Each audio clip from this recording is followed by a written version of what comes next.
men's basketball is starting their run as well in the tournaments. And before they start, though, Ohio State, little hometown cooking here. Our boy here, Holy Buckeye. Of course. Chris Holtmann record versus top 25 teams is not impressive. It's not bad. It's okay, I guess. It's 21-25. Versus top 10 teams, he's 500, which might be good, might be bad. I don't know how you compare that to like Krzyzewski, who's been coaching for 40 years. It's kind of hard to compare. Mm-hmm. And then 2 wins over the number 1 teams in the nation: 2018 Michigan State, 2021 Duke when they came to Ohio State, and then 27 losses, which I think probably gets bumped up to 28 because I don't think Michigan's ranked, and they just lost to Michigan last night or 2 nights ago. 28 losses to unranked teams, which is about 5.5 per season. And right now he's struggling to finish out the season. Kind of struggled to finish out the season last year too, even though they had a number 2 seed in the tournament, couldn't get it done against Oral Roberts.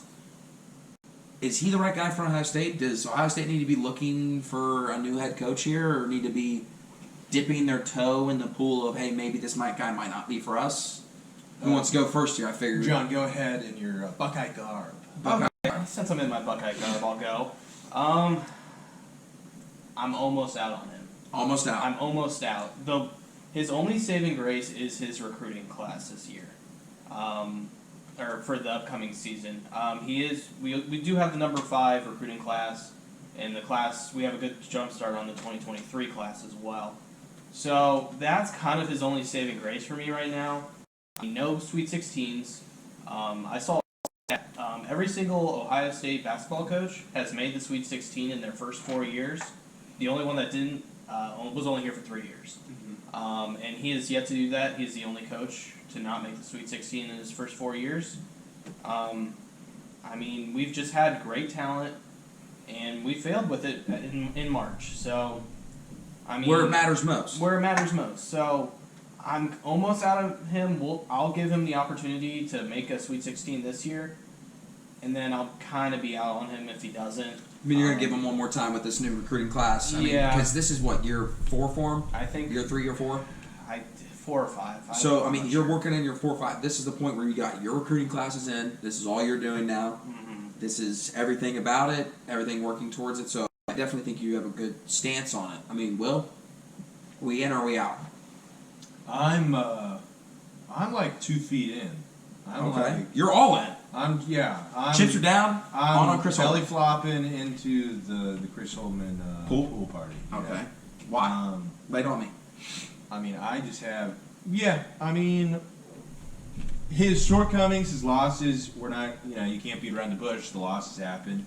Oftentimes, the team does not perform that well. But I really don't see what's the immediate upgrade here. Where are we actually going? I think a lot of Buckeye basketball fans kind of got spoiled with Thad Matta, where he went to he went to a national championship game. He went Countless to Big Final Ten championships. Ton of Big Ten championship games, Sweet 16s, Elite Eights. And I think people are kind of expecting a lot from Buckeye basketball when that's really not what it is. It's Ohio State's definitely a football school. It's a football more school, than anything. And then when football's over, they'll turn on the basketball game. They'll see how they're doing. If they're pretty good, they'll watch. If they're not, they don't really care. Yeah. This isn't Duke. This isn't Kentucky.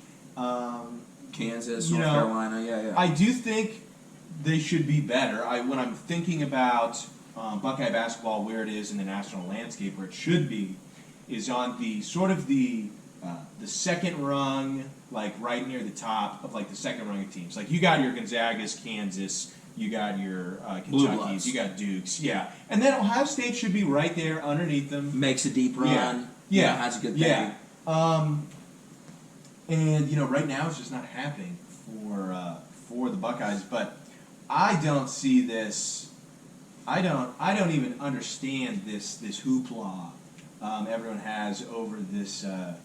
Over Holtmann and the way the team is. I get it. The losses are what they are, but it's everybody's got bad losses. Nobody is walking through the door. Last year, the team was really good, and they got a tough draw in Oral Roberts. They did. Mm-hmm. The team was really good. They got a 2 seed, and you had the highest scoring guy in D1 history. It just didn't work out. It wasn't in the cards.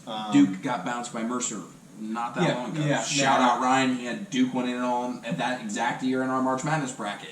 He lost. So, I'm totally still in on the Holtmann train. I mean, maybe he could lose me, but I'm definitely still in right now. I think you both have great points as well, and especially, I think I'm more on John's side than I am on your side. I agree with who you going to get to replace him, right? It's been the argument for countless programs, right? Mm-hmm. Michigan was having, my brothers are big Michigan fans. They're on the same boat with the Jim Harbaugh. Okay, you get rid of Jim Harbaugh. What guy are you going to get that loves Michigan more than Jim Harbaugh, right? You're just not going to get that guy. When you look at Chris Holtmann, if you get rid of him, what head coach? I mean, Krzyzewski's retiring. Like, he's not coming back. You're not going to have another Roy Williams. You're not going to have another Krzyzewski. You're not going to have, NBA coach Greg Popovich. You're probably going to be a good college coach. Come on down here and coach. Like, you're just not going to have those guys in a carousel running around. So I think you both have great points. But I'm more on John's side in the sense of that, like you said, Ohio State is a second-tier basketball program. Have some good teams, sometimes great teams, go far. Your Jimmer Fredette's, not your Jimmer Fredette's, John Diebler's, your Evan Turner's, the Greg Oden's, those guys. You have those couple of years where you're like, okay, this is our year, we're going to make a deep run. Then you have your years like Thad Model's last couple of years where you're like, our team's not very good. We have Aaron Kraft, and he's our best scorer, which is terrible, right? So, when you have those kind of mindset, but you got the talent, talent's there. Now I understand Ohio State's a little injured, but you got to play through that, right? And you got to figure it out. And I think at some point you have to be like, okay, he's clearly not getting it done when it matters most, like you mentioned in March. I would say give him another year, maybe two, depending on what shakes out. Because if you get plagued with injuries, sometimes I don't think that's fair to knock a coach for that. You can't, especially in basketball, when one guy can really carry a team. Like imagine Zion Williams tearing his ACL. Does Duke still get the 1 seed? Probably not. Or any blue blood that has these stud athletes that are going to be carrying these guys' teams, tear their ACL, whatever. You're just not gonna. That's just going to be unfortunate for you. I hope Ohio State still is relevant here in the coming weeks and in the Big Ten tournament and March Madness. I think that you should be seeing at least the Sweet 16 consistently, especially when you can't be losing to teams like the 2 seed. I don't care how good they are, you're supposed to beat them. Their talent is this much, our talent's supposed to be this much, and when this talent runs out and our talent runs out, we should still have more. Mm-hmm. And that just isn't the case. But that is the beauty of basketball. Same thing with baseball, right? You got one stud pitcher. A D3 team just beat Iowa. Like, that could happen every day of the week, twice on Sunday. You get a JUCO team, you get a D3 team all across the country with a stud pitcher can beat any D1 team. It just is what it is. That's the beauty of basketball. That's the beauty of baseball. College football, you take a D3 school versus a D1 school, they're not going to win. That's just how it is. But I see both arguments, but I'm more on John's side than I am on Will's side.